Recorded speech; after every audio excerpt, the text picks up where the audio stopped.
최근 논란이 되고 있는 각종 개발 사업 승인 과정에서 제기되는 문제 중 하나가 바로 환경영향평가입니다. 환경영향평가는 사업 계획의 수립 및 개발 사업의 허가 승인 등을 받을 때 해당 사업이 환경에 미치는 영향을 미리 조사하고 예측 평가에 해로운 환경 영향을 피하거나 제거 또는 감소시킬 수 있는 방안을 마련하는 제도입니다. 경기도는 남한산성 공원마을 지구 지정과 관련해 환경영향평가를 받기 위해 협의기관이 같이 검토해 허가 면적의 내용을 경기도에 통보하면 경기도는 환경 보전 방안이 담긴 환경영향평가 협의 내용을 이행하도록 되어 있습니다. 현재 논란이 되고 있는 남한산성 공원지구 계획의 평가가 부실하게 작성되었는데도 불구하고 결국 지난달 환경영향평가 심의를 통과했습니다. 환경영향평가 과정에서 주민 참여 및 의견을 수렴하지도 않은 채 경기도와 한강유역환경청, 환경영향평가서를 설계하는 사업체가 남한산성 공원지구 면적 300필지 가운데 2370평을 뺀 나머지를 공원마을 지구로 지정했습니다.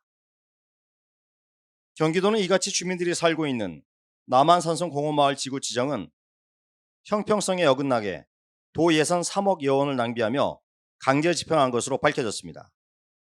취재팀이 경기도에 환경영향평가가 잘못되었을 경우에는 재평가가 이루어지느냐는 질문에 한 번 진행한 환경영향평가는 재평가가 될 수 없다고 말했습니다. 환경영향평가 다시 그런 건 없어요. 환경부 관계자는 이번 시행한 남한산성 도립공원 전략환경영향평가에 참여하지 않은 위원이 참여 및 위원회 구성으로는 되어 있지만 위원이 직접적으로 심의 의견을 받지 않은 상태에서 승인기관인 경기도가 단독으로 받은 것처럼 진행했다면 공문서 위조가 아니겠냐고 말했습니다. 이뿐만이 아닙니다. 경기도 전임 담당자는 마을 지구 지정이 되지 않은 주민이 시위를 계속해서 진행하자 경기도는 마을 지구 지정을 해주겠다고까지 말했습니다. 도면을 올려주신다고는 얘기를 했기 때문에 따로 저희가 액션을 취한 것도 아니고 기다리고 있었잖아요.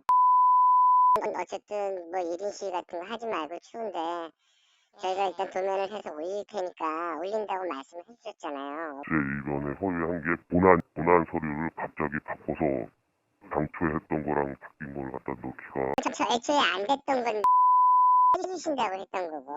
아니요, 안 된다라고 확정 지을 수는 없었던 게 담당자한테 이제 비공식적 이제 공문에다 첨부해서 보내드리지 못했지만 설장 왔을 때 설명을 드리고 어쨌든 전 공무원 지금 저 한강유역청 담당분은 일단 그 내용을 알고 계신 거잖아요. 네, 이제 현장을 다 돌았고요. 다른데 현장을 이제 궁금한데 보시고 이제 헤어져서 복귀하는 중에 전화가 왔습니다. 그 자료를 메일로 좀 다시 받을 수 없느냐.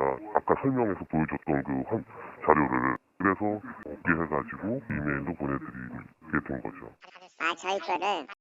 그러면서 경기도 담당자는 설계 업체로부터 주민 필지에 대한 도면을 요청하여 협의 기관인 한강유역환경청 전임 담당자에게 전자문서로 보내 의견 검토를 요청한 사실이 있다고 말했습니다. 이 한강유역 환경청하고 메일로 주고받은 사실이 있으신 거죠? 그거는 있습니다. 한강유역 환경청 담당자가 메일로 좀 받았으면 좋겠다. 네. 그래서 메일로 보내드린 적이 있습니다. 취재진은 다시 한강유역환경청에 경기도가 남한산성 주민의 필지 도면을 받은 사실이 있는지 물어봤습니다.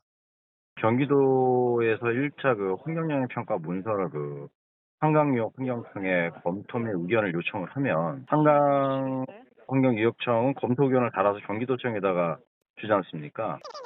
네. 그 경기도청하고 주고받은 메일에 대한 내용은 좀 제가 한번 확인해 봤는데 경기도랑 따로 얘기하는 내용은 없다고 하셨거든요. 경기도랑 따로 주고받은 메일이 없다?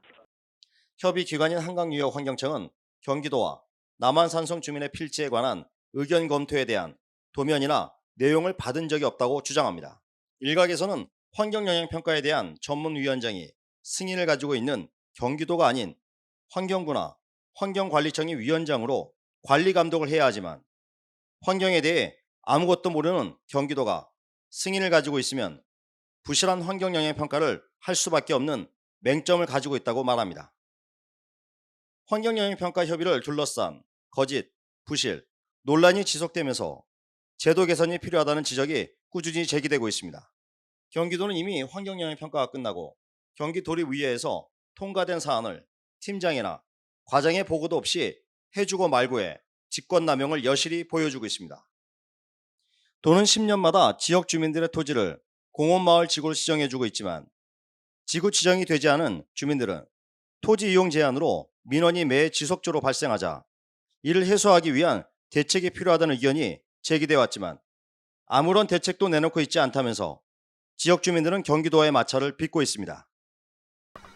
이번 상황을 보면 형평성도 떨어지고 경기도가 공원지구 지정을 하면서 직권남용을 하고 있다고 생각합니다. 말도 안 되는 일이죠. 답답하고 억울합니다. 어제 하소연할 때도 없고요. 좀 형평성에 맞게끔 다시 한번 제고해 주셨으면 좋겠습니다.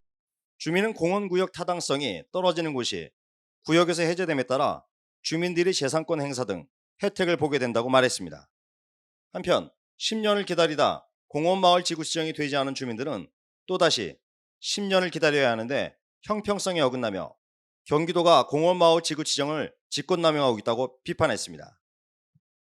또한 경기도는 전략환경영향평가협의회를 구성하는 참여위원 12명 중 협의회 위원들에게 심의의견서에 사인을 직접 받지도 않은 서류를 직접 받았다고 반박했습니다. 공문서는 이제 국가기관에서 작성한 것으로 보이게 하는 서류 그 자체를 그냥 공문서 위조죄로 볼 수가 있는 것이거든요. 실제로는 그 공무원이 작성하지 않았고 아니면 제3자가 작성을 했다라고 하면 그 사람이 이제 권한 없이 그 해당 보고서를 위조한 것으로 평가를 할 수가 있는 것이고요. 권한 없는 것이기 때문에 이 경우에는 이제 형법 225조에서 공문서 위조죄를 규정을 하고 있습니다. 이 경우에는 공문서 위조는 10년 이하의 징역에 그 형에 처하도록 그렇게 법에서 규정을 하고 있습니다. 대행업체의 자격이나 관리도 강화되어야 하며 부실하거나 허위로 만든 환경영향평가로 공사가 승인되었다면 원인 무효이니만큼 중단되어야 하지만 현행법은 이를 뒷받침할 규정이 없습니다. 현재 환경영향평가 검증 시스템과 재평가, 부동의, 반려 범위를 확대하고 환경영향평가법 점검이 필요할 것으로 보입니다. 뉴스 플러스 박용수입니다.